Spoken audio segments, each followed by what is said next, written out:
네, 안녕하세요.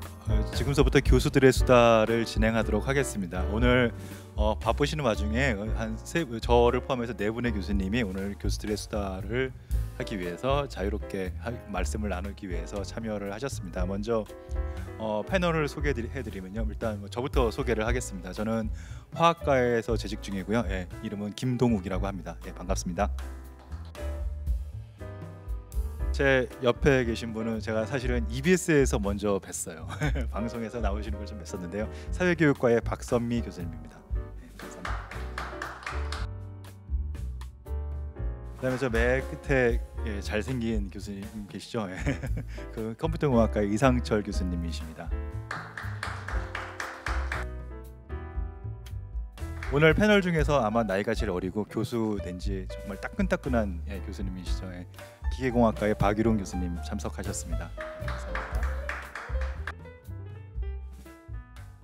그러면 이제 본격적으로 첫 번째, 오늘 한 6가지 질문을 저희가 인스타에서 아주 엄격한 심사를 통해서 선별을 했습니다. 그래서 6개의 질문이 좀 나와 있는데요. 뒤에 이제 화면에 보이시는 것처럼 첫 번째 질문을 먼저 시작을 할게요. 그래서 첫 번째 질문이 교수님은 교수가 어떻게 되었나요? 이 질문에 대해서 저희 누가 답변을 할까 고민을 해보니까 그래도 최근에 임용되신 분이 가장 생생한 증언을 해주실 수 있을 것 같아서 박유룡 교수님께 부탁을 드렸습니다. 그럼 바로 대답을 하면 될까요? 제가 저 질문을 이제 고민을 했을 때 생각을 해봤던 것은 이제 세상에는 이제 많은 직업들이 있고 모든 직업들이 이제 그 직업을 얻는 과정들이 존재하는데 예를 들어서 뭐 공무원이라고 한다면 공무원 시험을 보는 과정, 그리고 시험을 통과하는 과정, 그리고 변호사라고 한다면 뭐 로스쿨에 들어가야 되고 변호사 시험을 통과해야 되겠는데 그런 것들이 조금 더 일반화될 수 있지만 교수라는 직업을 갖는 과정 자체는 이를 일반화하기 조금 어려운 부분들이 있습니다. 뭐 마지막 단계만 이야기를 한다면 물론 학교에서 나온 채용 공고에 합격하는 것이겠지만 그 과정을 일반화하기 어렵다고 하는 것은 절대적으로 정량적인 평가만으로 채용이 되지 않을 수가 있습니다. 그 이유는 이제 교수 채용 절차 같은 경우에 아무리 이제 커리어가 좋다고 하더라도 학과의 다른 교수님들과 너무 영역이 겹쳐도 안 될 것이고, 그리고 어떻게 보면 학과와 학교에서 볼 때 정성적으로 지원자가 학과와 학교를 위해서 뭔가 도와줄 수 있다는 비전을 가지고 있다는 것을 판단하는 경우 그런 것들이 이제 점수로 표현되지 않음에도 불구하고 채용될 수 있겠죠. 물론 조금 복잡하긴 하지만 그 과정을 뭐 이야기를 드리면 우선은 여러분들처럼 뭔가 대학원에 진학해서 석사 박사 학위를 받아야 될 거고, 원론적인 이야기를 드린다면 우선 연구를 하려고 노력하고 다음 세대에 대한 교육에 대해서 관심을 가져야 될 겁니다. 근데 이제 교수를 직업적으로 봤을 때 어려운 부분은 그 직업의 숫자라고 해야 되겠죠. 그 숫자가 한정적이다 보니까 그것을 추구하는 과정이 경쟁적일 수밖에 없고, 그래서 혹자는 이제 교수를 직업으로 하기 위한 과정 자체가 조금 스트레스를 받는 일일 수 있다라고 이렇게 표현을 합니다. 이 정도로 대답이 될까요? 좋은 말씀 감사합니다. 근데 저 뒤에 제목 보시면 진짜 이야기잖아요. 굉장히 교과서적으로 말씀을 해주신 것 같은데 다음 질문서부터는 정말 진짜 이야기 좀 알아서 편집을 해드리겠습니다. 방송용은 아니더라도요. 그래서 다음에 진짜 이야기 좀 부탁을 드릴게요. 그러면 두 번째 질문으로 넘어가도록 할게요. 두 번째 질문은 다시 태어나도 교수를 하실 건가요? 그 다음에 교수가 되는 과정과 뭐 비슷한 질문인 것 같은데 그 다음 교수의 삶을 만족하시는지를 묻는 질문입니다. 이 질문에 대해서는 박선미 교수님하고 이상철 교수님께서 답변을 해주시겠습니다. 먼저 박선미 교수님 부탁드리겠습니다. 안녕하세요. 반갑습니다. 저는 사회교육과에 있는 박선미입니다. 다시 태어나서 새로운 삶을 산다면 교수로 다시 살 것인가? 라는 질문에 사실 다시 태어난다면 새로운 삶을 좀 살아보고 싶기도 하잖아요. 제가 뭐 김연아가 돼서 정말로 막 이렇게 피겨를 잘 한다든지 혹은 뭐 극지 탐험가가 돼서 새로운 어떤 그 삶을 살고도 싶어요. 그런데 이제 어떤 조건 하에서 어떤 상황에서 내가 태어나느냐, 내가 뭘 잘할 수 있고, 내가 다시 태어났을 때 몰두할 수 있는 일이 무엇일까? 그리고 내 개인뿐만이 아니라 우리 사회 공동체에도 이익이 되는 그런 일들이 이제 있다라고 하면은 그 일을 하겠죠. 그런데 이제 같은 조건, 지금 현재 내가 내 몸이 뭐 피겨를 할 수 있는 몸도 아니고 여러 가지 조건으로 이제 동일한 조건, 동일한 상황에서 제가 다시 태어난다면 저는 하고 싶어요. 왜냐하면 오래 살잖아요. 우리가 이제 많이 오래 사는데 여러 가지로 쾌락을 주거나 행복감을 주는 여러 그 자극들이 있는데, 그러니까 굉장히 돈을 소비를 함으로써 제가 만족감을 느낄 때가 있고, 뭐 사랑을 할 때도 있고, 여러 가지 내 인생에 살면서 굉장히 나에게 기분 좋은 일, 이런 것들이 있는데 굉장히 오래 지속했던 거는 그럼에도 불구하고 새로운 걸 아는 것, 이게 굉장히 즐거운 것 같아요. 제가 공부할 땐 잘 몰랐어요. 그런데 이 나이가 돼서 제가 공부했던 것들이 연결돼서 나의 목소리로, 나의 글로 뭔가를 표현할 수 있고, 새로 알게 된 거를 다른 지식하는, 다른 또 공부하시는 분들에게 하나의 가지가 돼서 또 기여할 수 있는 것, 이런 측면에 있어서는 저는 굉장히 그 좋은 직업이었다라고 생각을 해요.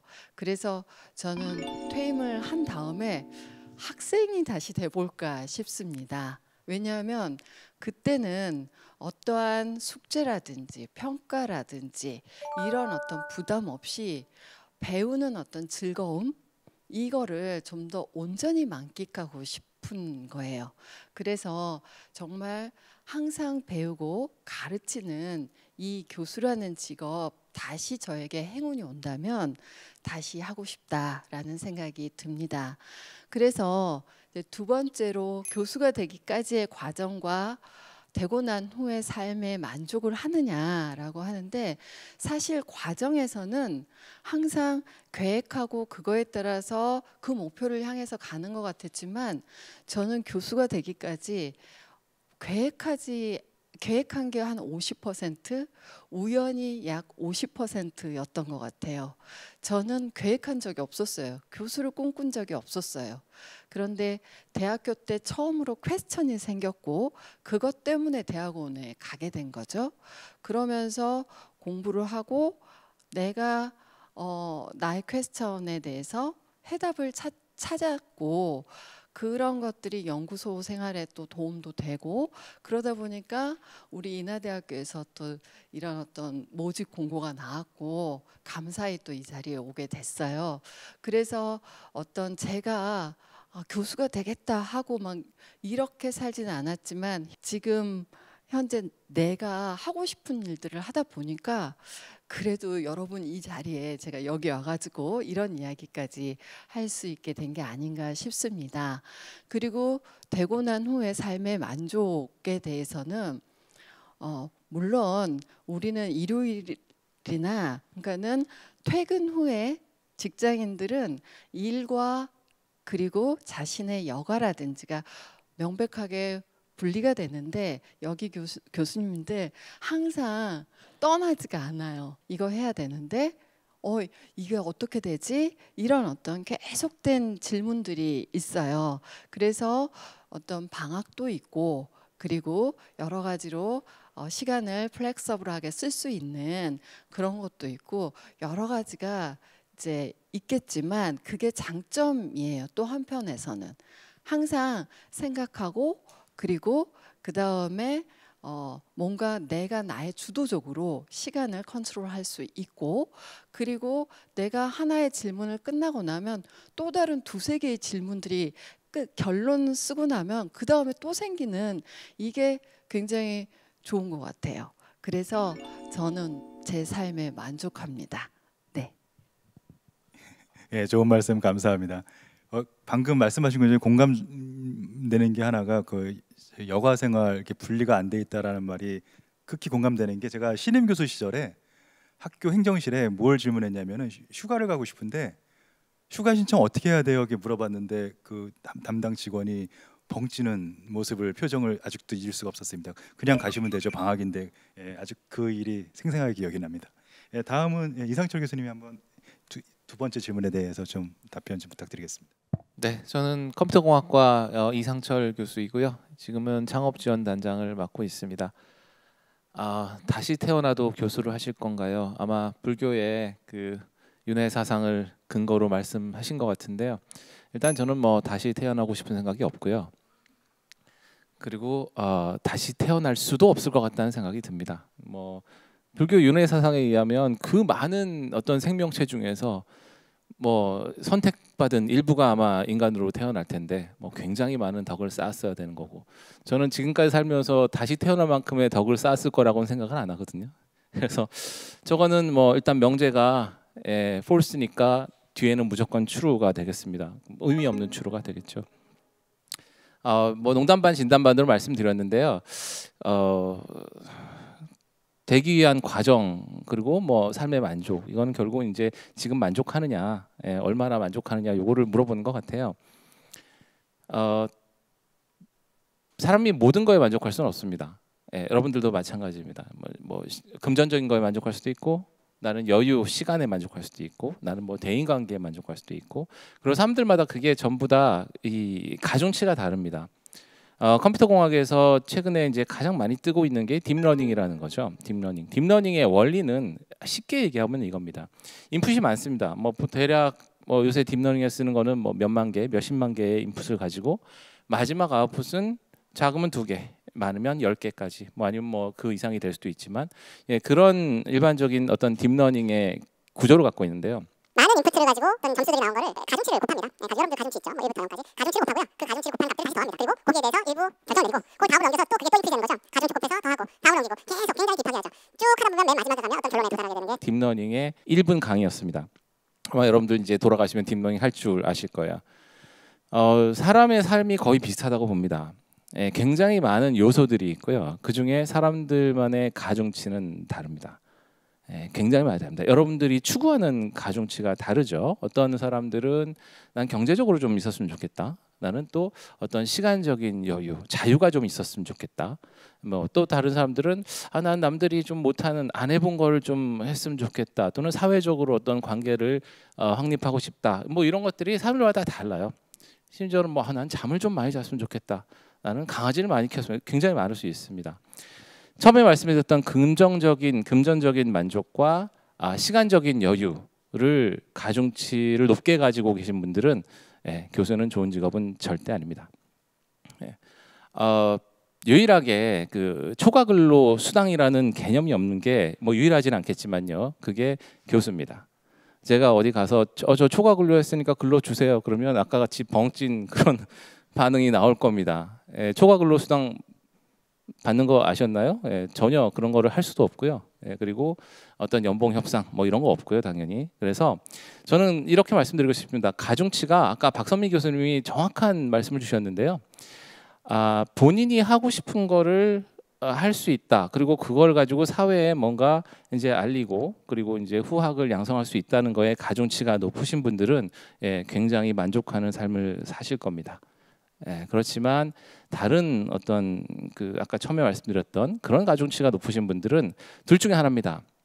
그 가중치를 바꾸시던지, 아니면 만족 안 한 뭐 다른 직업을 하시던지, 이렇게 생각하면 될 것 같습니다. 저도 지금 만족을 하냐, 저게 계속 바뀌거든요.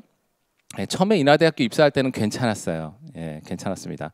근데 뭐 아시겠지만 월급도 안 오르고 1년 지나면서 저 가중치가 변경이 되기 시작해서 지금은 딴 생각도 막 하고 있고 이렇게 하고 있습니다. 답변 감사합니다. 이제 세 번째 질문으로 넘어가도록 할게요. 다시 돌아가서 석사부터 시작한다면 하실 건가요? 이 질문이 있는데 아마 제가 답변하는 걸로 돼 있는데요. 일단 이게 두 가지 전제 조건이 있는 것 같아요. 첫 번째가 다시 97년으로 돌아가서 석사를 입학하는 건지, 아니면 제 나이가 27이 돼서 석사로 다시 입학하는 건지에 대한 두 가지 답변에 다 말씀을 드리면, 일단 98년으로 들어가서 다시 석사를 할 거면 할 거냐 물어보면 저는 할 수밖에 없었습니다. 98년도에 어떤 일이 있었는지 아마 여러분들은 잘 모르겠지만 역사적으로 우리나라에 IMF가 왔었고 대학생 어느 누구도 취업이 안 되던 시절이었었습니다. 그래서 저는 어쩔 수 없이 선택의 여지가 없었습니다. 그냥 석사를 들어가게 됐고요. 그러다 보니까 제가 정말 가고 싶은 랩은 못 가고, 제가 그때 성적이 이렇게 좋지는 않았기 때문에 학부 졸업 성적이요. 그래서 남들이 기피하는 그런 이런 말하면 저희 지도 교수님이 혼내실 텐데 안 보실 거라고 생각을 하고요, 믿고요. 조금 기피하는 전공을 선택을 했습니다. 그래서 그 전공이 어떻게 보면 깨끗한 사무실에서 컴퓨터에 앉아서 이론을 연구하거나 시뮬레이션을 연구하는 게 아니라 아주 냄새나는 화학약품을 맡으면서 굉장히 거친 일이었었어요. 그게 유기화학이죠. 화학의 꽃이라고도 말을 하는데, 그래서 어쩔 수 없이 제가 이렇게 바라지 않던 전공을 시작을 했고, 그랬었습니다. 그래서 그때 뭐 다시 돌아간다면 어쩔 수 없이 했겠죠. 그 다음에 다시 현재로 돌아와서 제가 나이가 이제 거꾸로 나이를 먹어서 27이 돼서 내년에 올해 입학을 해야 되는데 석사 갈 거냐 말 거냐 물어본다면 저는 똑같이 유기화학 제가 전공했던 걸 똑같이 할 것 같아요. 그래서 그 이유가 제가 처음에 그 석사를 할 때 석사하기 전에 제가 뭘 할 건지, 그러니까 제가 학생들하고 상담을 해보면 제일 공감을 하는 게 뭐냐면 뭐 제 자식하고도 얘기를 하다 보면 뭘 하고 싶은지, 남들은 다 자기 적성이 있고 뭐 잘하는 게 있는 것 같고 다 그런데 왜 나만 그런 게 없을까, 뭐 학생들이 다 그렇게 얘기를 하더라고요. 근데 물론 저도 그 나이 때 똑같은 경험을 했었습니다. 나는 뭐 특별하게 잘하는 게 있는 것 같지도 않고 그렇다고 공부를 썩 잘하는 것 같지도 않고 학점이 아주 우수하지도 않고 도대체 난 뭐에 관심 있고 뭘 해먹고 살아야 될까라는 고민을 사실 좀 했었는데, 그래서 난 잘하는 게 없는 사람인가 보다, 그냥 열심히라도 할 수 있는 몸으로 때우는 거 열심히 해야겠다라고 생각을 했는데 막상 와서 실험실 처음에 들어와서 실험을 하는데 너무 힘들었었어요. 제가 하던 일이 아니었고 처음에 맨날 앉아서 공부만 공부도 별로 안 했지만 하여튼 그런 생활을 하다 처음으로 약간 직장인 생활 같기도 하고, 아침에 9시에는 꼭 나와야 되고 퇴근은 뭐 9시가 아니라 뭐 12시 뭐 1시 이렇게 하루 종일 약품 냄새 맡으면서 하는 게 쉽지는 않았는데, 그게 조금씩 처음에는 6개월 정도 지났을 때는 여기서 탈출해야겠다, 나가고 싶어도 못 나갔죠.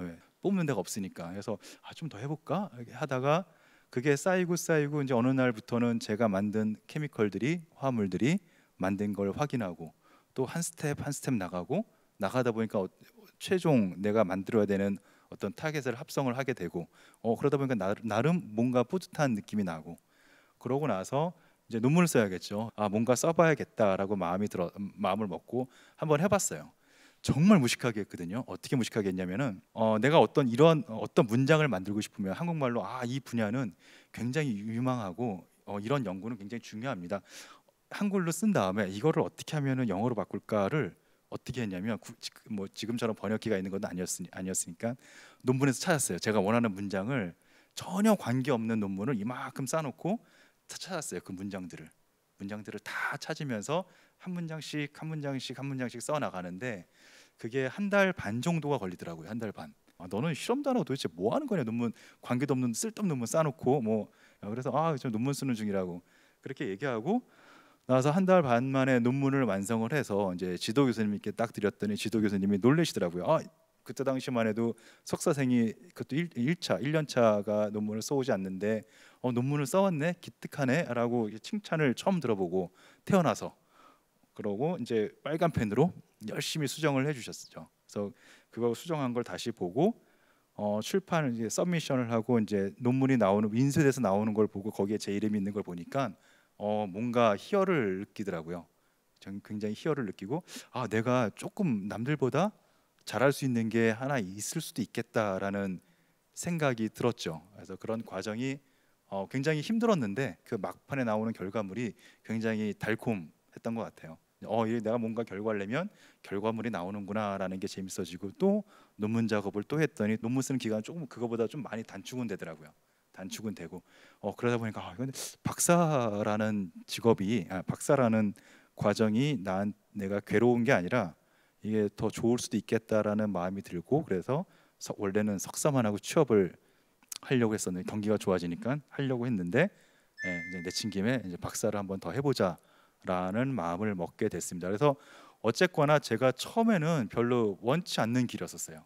원치 않는 길이었고 별로 이렇게 특히나 전공은 더더욱 그랬는데 지나고 나니까 그게 내가 제일 잘할 수 있는 분야였고 제일 잘할 수 있는 일을 20대 후반에 발견을 하게 된 거죠. 그래서 제가 여기서 좀 딱딱하게 말하는 것 같지만 그 아주 교과서적인 얘기예요. 여러분들이 나는 무슨 길이고 나한테 이런 재능이 있어라고 하는 학생이 제 생각에 그렇게 많지 않아요. 왜냐하면 재능이 있다라는 개념은 예체능은 재능이 있다라고 저는 생각을 해요. 그거는 노력으로 안 되는 거는 뭐 예체능은 그쪽인데 이 공부라는 직업, 공부를 해서 얻을 수 있는 직업들은 재능보다는 아마 노력이 좀 더 많이 요구가 되는 직업인 것 같고 그 다음에 끈기, 집념 이런 게 좀 더 많이 요구가 되는 직업인 것 같아요. 그래서 그런 면에서 저는 여러분들한테 좀 공부를 본인이 아직도 길을 못 찾았다라는 학생이 있다면 한번 도전을 해봐서 이게 나의 길이 아닐 수도 있겠지만 맞을 수 있는 확률이 훨씬 높습니다. 만약에 안 맞았다라고 한다면은 그게 재미가 없었거나 아직은 아까 제가 말씀드렸던 그런 희열감을 아마 공부하는 중에 못 얻었을 거라고 생각이 들어요. 그래서 아마 지금 이 영상을 보시는 대학원생도 있을 거고 대학원생인데 아직 결과가 미지근하고 아직 뭐 새로운 걸 발견도 못한 것 같고 난 뭐 하고 있을까라고 불안해하지 마시고 저도 사실은 결과를 처음부터 잘 나온 게 아니었었어요. 그것도 석사 1년 지나서 우연찮게 나온 결과였는데 그거 가지고서 그게 잠깐의 그런 것들이 어떤 이벤트 결과들이 저의 인생을 아마 바꿔놓았던 것 같아요. 아마 그 자세한 얘기들은 아마 저희 대학원생한테는 그 과정도 다 얘기를 해줬는데 뭐 시간 관계상 과정은 생략을 하고요. 이 정도로 좀 마무리하고요. 그래서 전 다시 27살이 되면 땡큐죠. 다시 젊어지니까 땡큐고 게다가 석사 다시 할 거냐 똑같이 그 과정을 밟을 거라고 생각을 합니다. 제 답변 이상입니다. 제가 약간 반론 동의하지 않는 부분이 있습니다. 강하게 동의하지 않는 부분이 약간 컴퓨터하고 시뮬레이션 하는 깨끗한 환경에서 일하신다고 하셨는데 절대로 깨끗하지 않습니다. 그거는 제가 뭐 아주 강한 반론인데요. 실험을 하시면 그래도 실험을 해야 되니까 청소를 하잖아요. 저희는 청소를 안 합니다. 그래서 한 1년에 한 번 정도 하면은 뭐 잘한다고 볼 수 있죠. 굉장히 지저분하다는 거 일단 하나 말씀드리고요. 그리고 아까 뭐 이제 실험 이렇게 냄새 맡고 실험하는 거 싫고 이렇게 또 말씀을 하셨는데 저는 이제 컴퓨터 공학적인 측면에서 말씀드리겠습니다. 이게 컴퓨터 앞에서 하다 보니까 뭐 보이는 게 없어요. 그러니까는 누가 이제 손님들이 와서 랩 투어 좀 시켜주세요 가면은 랩을 열면은 볼 게 없어요. 그냥 도서관에 컴퓨터밖에 없는 것 같고 학생들이 제일 힘들어하는 게 컴퓨터 공학 전공한 학생들이 제일 힘들어하는 게 뭐냐면 보여줄 게 없다는 거. 보여줄 게 없습니다. 아무것도 없습니다. 그냥 보여줄 게 마지막에 나오는 건 논문밖에 없는데 그 누가 읽어요? 아무도 안 읽죠. 화학, 기계, 자동차 멋있죠. 막 자율주행, 막 센서 달아서 뭐 보면 사람들 굉장히 그 성취감도 느끼기에 오히려 좀 괜찮은 것들이 오히려 이제 제가 보기에는 제조하는 것들이라고 봅니다. 컴퓨터 공학은 성취감을 느끼기가 굉장히 어렵습니다. 안 보입니다. 아무것도 안 보입니다. 숫자 0.441이 나오던 게 448이 나오면 엄청난 성취감을 느껴야 돼요.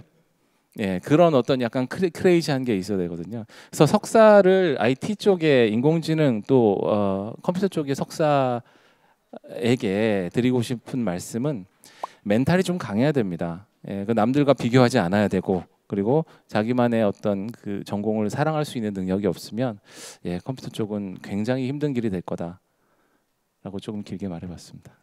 알겠습니다. 다음 질문으로 넘어가도 될까요? 네 번째 질문은 좀 어려운 질문인데요. 뭐 팁을 위한 얻기 위한 질문은 아니지만 철학과 과학 간의 간극에 관해서 어떻게 생각하시나요? 예, 저는 답변하기가 어려울 것 같고요. 예, 박선미 교수님하고 박인원 교수님께서 답변을 주시겠습니다. 사실 철학과 과학과는 때려야 뗄 수 없는 관계죠. 여러분 그 최초의 철학자를 누구라고 들으셨어요? 인류 최초의 철학자는 누굴까요?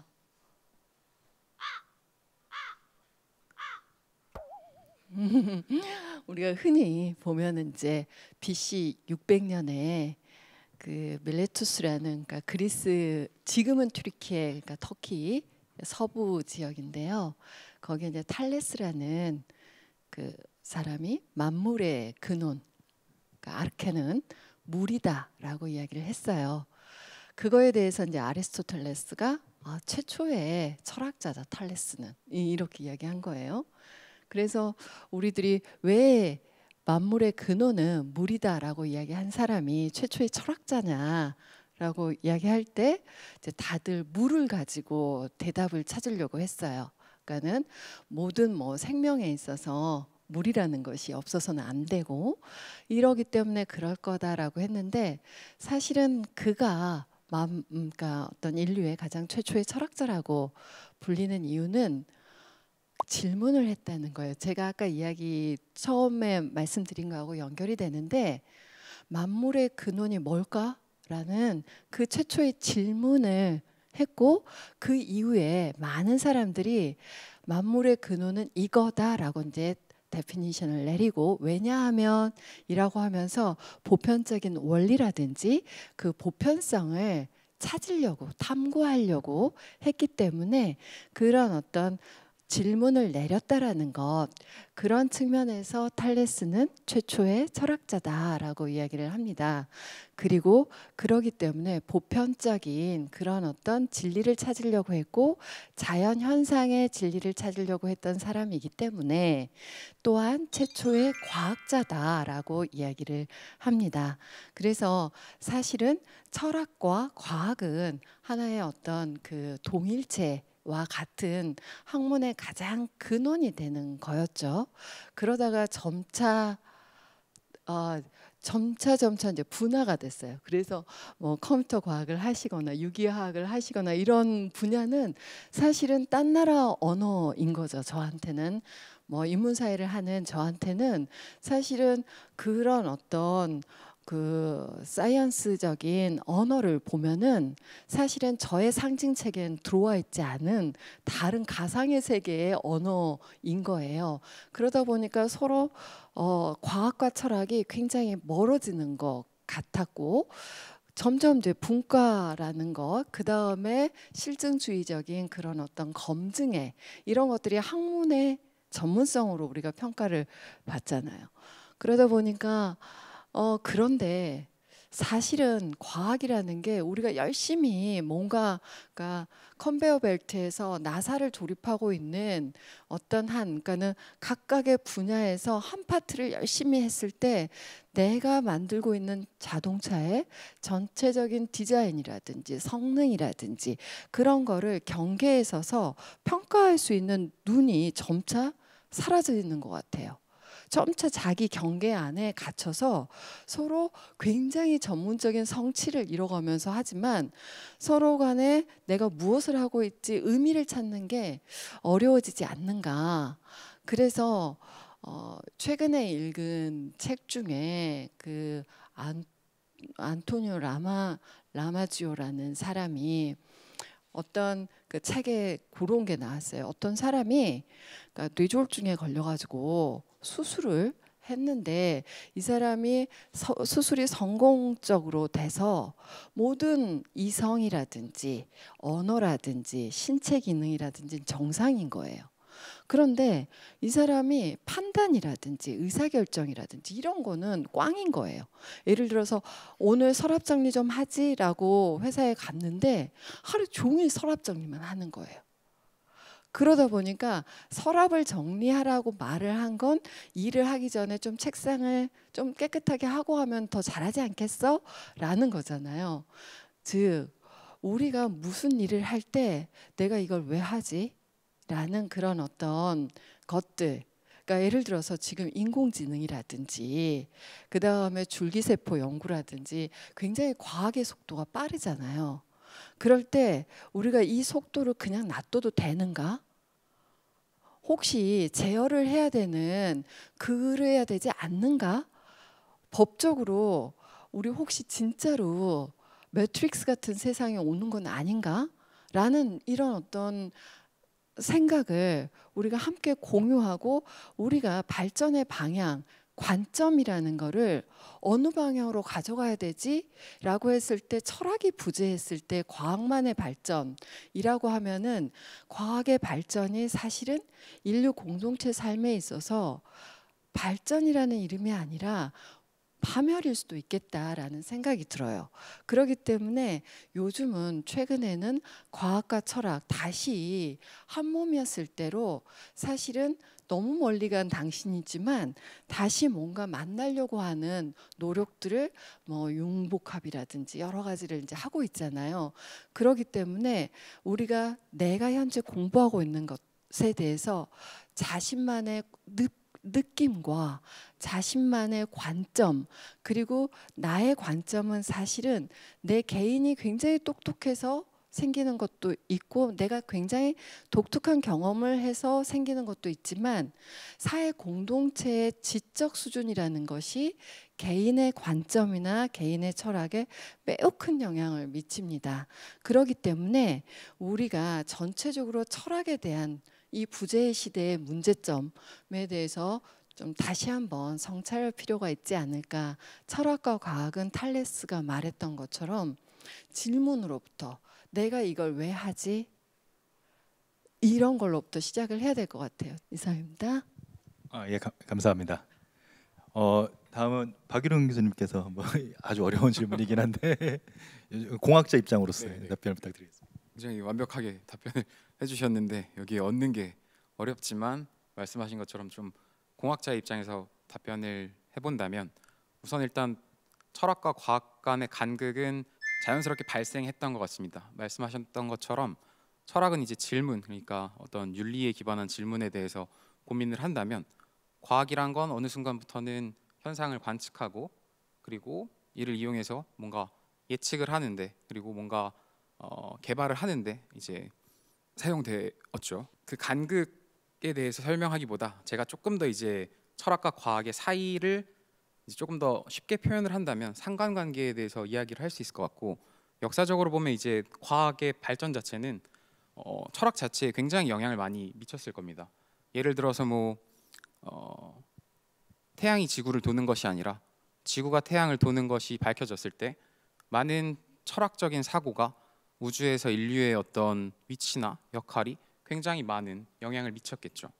그리고 조금 더 요즘으로 온다면 뭔가 생물학적인 발견들은 이제 인류라는 게 어떤 종의 하나이고 경쟁을 통해서 이긴 승자이다라는 이제 이야기도 있었을 겁니다.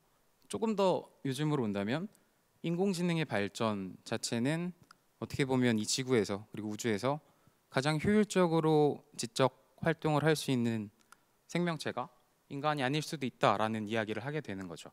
그런 부분에서 이제 박선민 교수님께서 말씀 주신 것처럼 뭔가 인류가 길을 잃을 수도 있는 부분에 대해서 항상 철학적인 질문을 통해서 성찰하는 과정들이 필요한 지점인 것 같습니다. 예. 그래서 아마도 이런 부분에 대해서 뉴스나 이런 것들을 보면 인공지능에 대해서 굉장히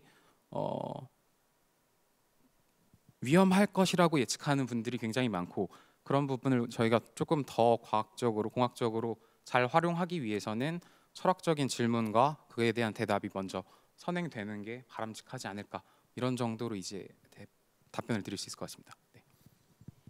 어려운 질문 답변 감사합니다. 네, 그러면 뭐 다음 질문으로 넘어가도 되겠죠. 네, 다음 질문은 좀 현실적인 질문인 것 같아요. 그 논문이 중요한가?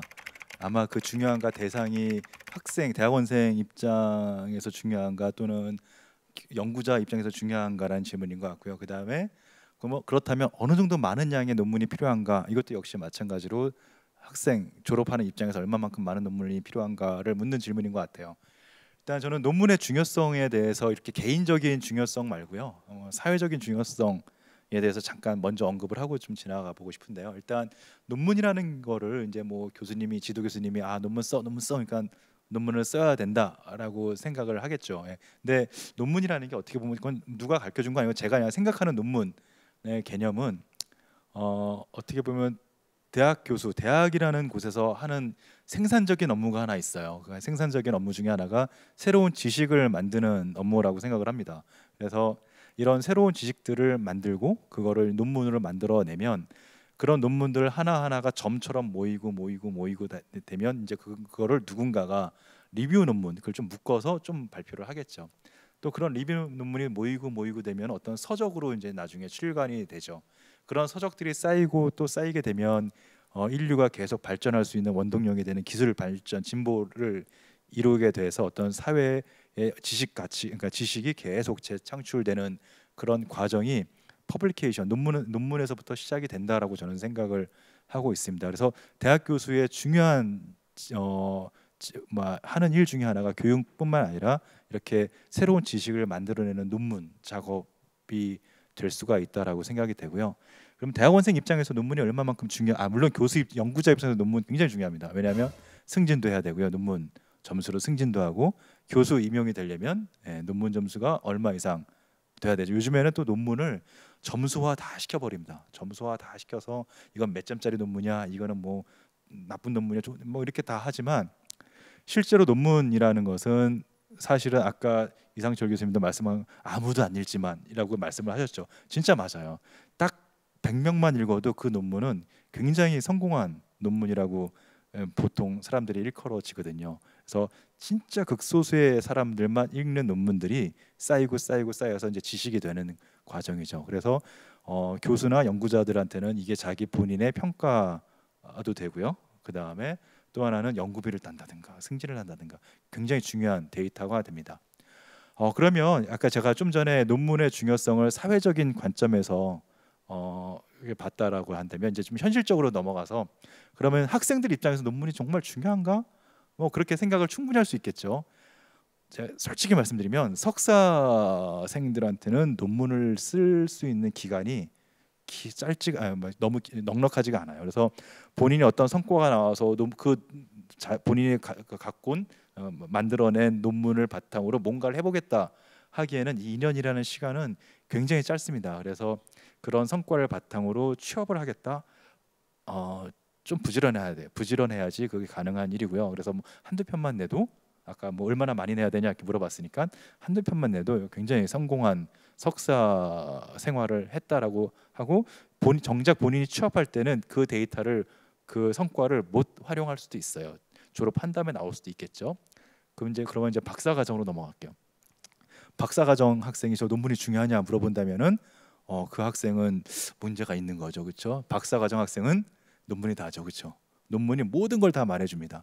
앞으로 본인이 취업을 한다든가 아니면 뭔가 원하는 직종에 간다든가 원하는 방향으로 좀 더 한 단계 나아갔을 때 그 학생을 또는 그 연구자를 평가할 수 있는 방법은 최소한 이공 계열에서는 그거를 다 객관화시킬 수 있는 데이터로 나오기 때문에 논문 그 퍼블리케이션 리스트가 그 학생의 모든 걸 다 말해준다라고 저는 과감하게 그렇게 박사과정 학생한테는 말씀을 드릴 수가 있겠습니다. 그래서 박사과정 학생이 이 영상을 보고 있다면 이 영상 볼 시간에 논문 한 자 더 쓰셔야 됩니다.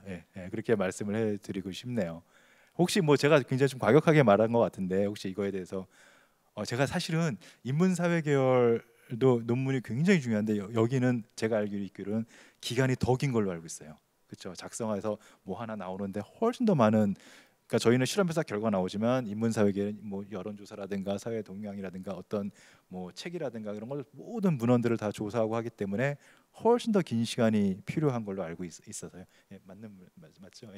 그래서 석사생들은 좀 그런 혜택을 얻기가 조금 어렵지만 그 활용해서 뭔가 앞으로 나가기가 조금 어려울 수도 있겠지만 그러나 그 과정에서 많은 걸 배우는 거죠. 연구하는 방법을 배우니까 절대로 그게 성과가 안 나왔다고 실망하거나 내가 잘못 연구한 건가 이렇게 기죽을 필요는 없어요. 그게 다 그런 과정들을 배워서 이제 앞으로 그 다음 단계에서 하는 일이고요.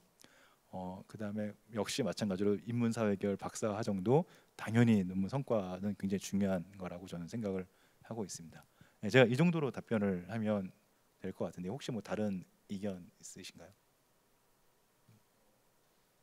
마지막에 How many publications 관련해서 어떻게 보면 당연히 많으면 많을수록 좋겠지만 일반적으로 학생들은 또 타겟을 잡는 것을 좋아하다 보니까 그런 측면에서는 이제 관련 직종에 들어가신 분들을 최소한의 타겟으로 두면 조금 더 도움되지 않을까, 이 정도로 코멘트를 붙입니다. 네. 네, 그 How many publication 저도 궁금합니다, 사실.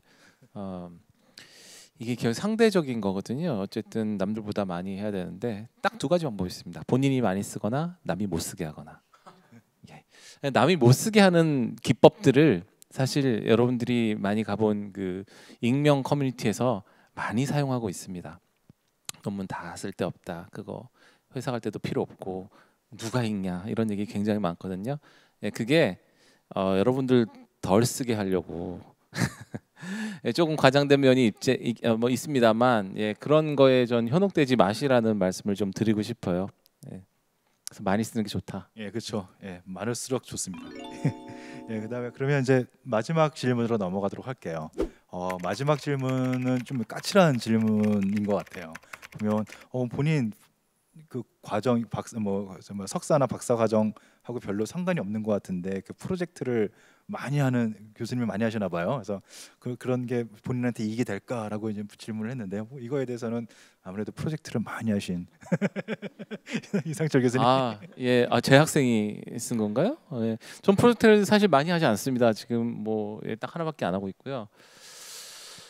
예, 저거는 이제 학생이 아마 프로젝트를 하다가 짜증이 나서 저 질문을 쓴 것 같아요. 예.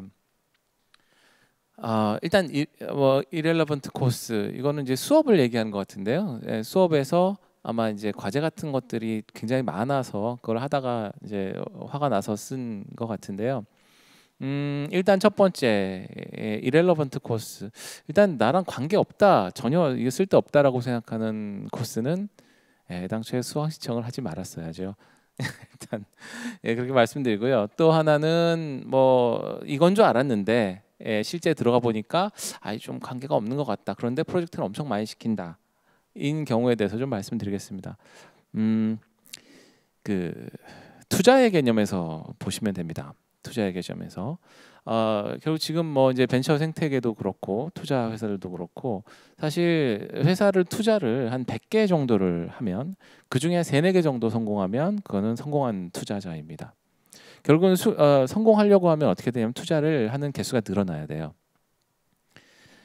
렐러번트하냐 이렐러번트하냐는 아마 미래를 염두에 두고 아마 질문한 것 같아요. 미래에 내 커리어에 도움이 되느냐, 미래에 이 산업이 성장할 것이냐, 그리고 이 산업을 통해서 내가 성장할 것이냐, 이거를 염두에 두고 한 얘기 같습니다. 저도 학생들 면담할 때 상당히 많이 물어봅니다. 학생들이 앞으로 어떤 분야가 전망이 있을 것 같습니까? 라는 걸 많이 물어봅니다.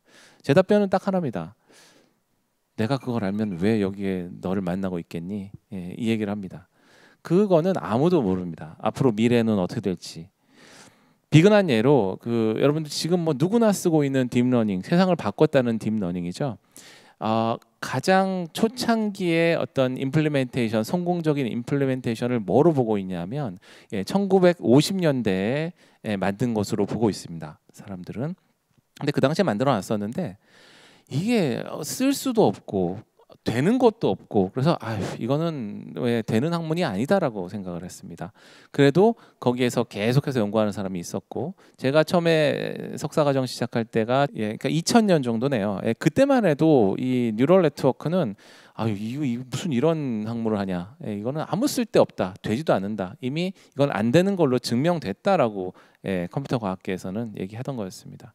근데 그 이후에 컴퓨팅 파워가 좋아지고 빅데이터가 쌓이면서 갑자기 세상을 바꾸는 기술이 돼버린 거죠. 결국은 그 당시에 이렐러번트하다고 생각했던 기술이 지금 세상을 이렇게 바꿔놨습니다. 정답은 뭐냐면 렐러번트한지 이렐러번트한지 그거는 알 수 없다는 거고요. 그렇다면 투자의 관점에서 맞던 아니던 많이 해보는 게 결국은 성공률을 높이는 게 되지 않을까라는 생각을 해봅니다. 물론 리소스는 한정되어 있습니다. 본인이 해야 되는 것들이 뭐 많이 있고 그 중에 또 시간을 내서 프로젝트를 분명히 해야 되긴 합니다만 본인이 투자한 거에 대해서 100% 회수를 해야 된다는 생각은 여러분들이 가져서는 안 될 생각이라고 생각을 합니다. 그 중에서 분명히 버려지는 것도 있을 겁니다. 그렇지만 성공하는 것이 만약에 있다면 그게 여러분들이 성공한 게 아닌가라는 생각을 한번 해봅니다. 네, 좋은 답변 감사합니다. 보니까 처음에 저희가 50분 하기로 했는데 시간을 어떻게 때울까 했더니 벌써 시간이 다 지나가고 마무리 발언할 시간도 별로 안 남았네요. 그래도 뭐 저희가 그 마무리 발언 잠깐씩 좀 했으면 좋을 것 같아요. 그래서 박유룡 교수님부터 이렇게 이 순서대로 마무리 발언 한번 해보도록 하겠습니다.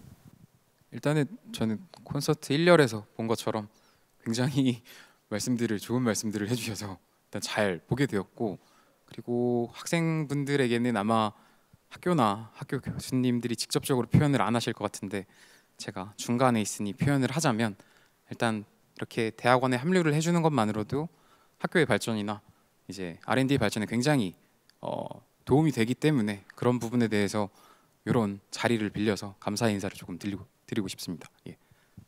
감사합니다. 일단 저는 여기 참석해주신 학생분들 너무 감사드리고요. 그다음에 이 자리 마련해주신 그 대학원 혁신팀 직원분들 감사드립니다. 그리고 무엇보다 굉장히 제가 말하기 부담스러운 대학원장님이 계속 저 앞에 계속 계시거든요. 1시간 가까이 계속 저분들이 무슨 말을 하나 이렇게 계속 코멘트도 계속 주시고 너무 감사드립니다. 이 정도로 마무리 멘트 넘기도록 하겠습니다. 우리가 알면 알수록 불안한 게 또 그 대가로 오는 거거든요. 그래서 우리가 대학원이라는 것을 선택을 했고 내 미래가 어떻게 될까 굉장히 불안해요.